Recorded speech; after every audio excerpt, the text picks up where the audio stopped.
Advanced Algebra Data and Statistical Reasoning, Standard 2.6. We're going to look at a standard or a definition that came from a previous slideshow here, a sampling distribution. And you can read the definition there, but we illustrated it with an example. So I'm going to bring back the same slides from a previous example. You've got these three guys, Mark, Noah, and Omar, and their heights. We talked about how a population distribution, which is simply a list of everyone. A sample data distribution was a list of some subset of everyone. So in this case, only Mark and Noah. But sampling distribution, here's the slide of interest, would be when we took several samples of the same size. In this case, we took samples of 2 apiece. So Mark and Noah, you can see their mean. Here's Mark and Noah and their mean. Also Mark and Omar and Noah and Omar. This would be a sampling distribution. Okay, so we have that calculation from several samples, in some case every sample, in this case it would be every sample of some population. Okay, so that would be the sampling distribution. We also have the idea here of simulation. And simulation is when you repeatedly imitate a process.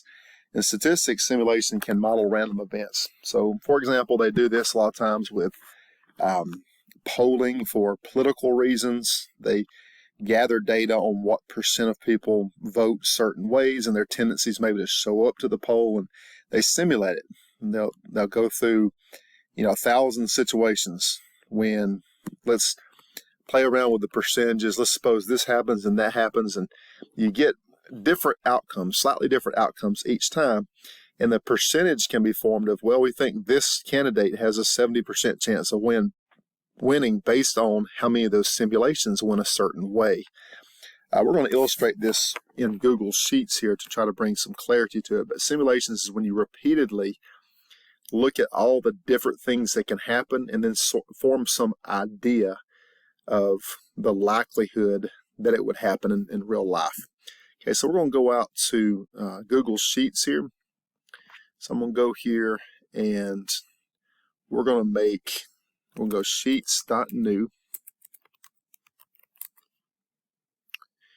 All right, so what I'm going to do here is make a lot of random numbers between 1 and 100. So I'm going to say equals rand between, okay, then 1, 100.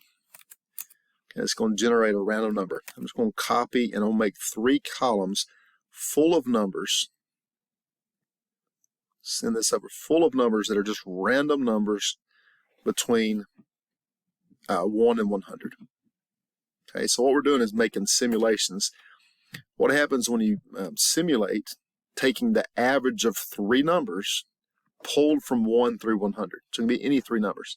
So in this D column, I'm going to calculate the average. So average from these 3 here. Okay, so the average, we're going to autofill that. And just to kind of clean it up, we're going to take this decimal and we're just going to go to 1 decimal here. Okay, so these are all the averages that you can have if you simulate. If you go over and over and over, you get 3 numbers pulled out of 100 multiple times. These are all the things that could happen, all the different averages you could have. So what I'd like to do is look at a chart here. Let's go to insert a chart. Okay, we're going to go to a histogram. All right, so after this is 346 simulations, you can see all the things that happened for averages of 3 numbers. We had some averages that was just barely over 0, and we had some averages that were all the way in the 90s. Okay, we'll take a look over here, move this chart out of the way. We'll take a look at some of those different things that happen. So here's the D column. If you go through here, we had some cases like right here, you had an average of 90s. It just so happens that you managed to, in that sampling, get 3 large numbers out of 100. These are all large numbers in terms of 1 through 100. It just so happens that time we got 3 that were large. Other times, you can go through here and find them. Other times we got relatively small. Look at this example. An average of 5. They were on the other end. We had 1, 10, and 4. But we simulated that 346 times. And we can go beyond that if you'd like. We can, but if you'll notice what's happening here You have lots of variability among the samplings. Again, some very small averages, some very large, but there are a lot more that are clustering towards the middle. And this is beginning to lean towards something called the central limit theorem, which is not mentioned in Algebra 2, but in statistics you'll study later. Central limit theorem states basically that if you get all these sampling distributions and you begin to chart them, that they become normally distributed over time. Okay, that normally distributed was also a previous slide. There's a lot in the middle and not so many on the end. And what we'll do here is run this a little bit further. 346 is quite a few examples.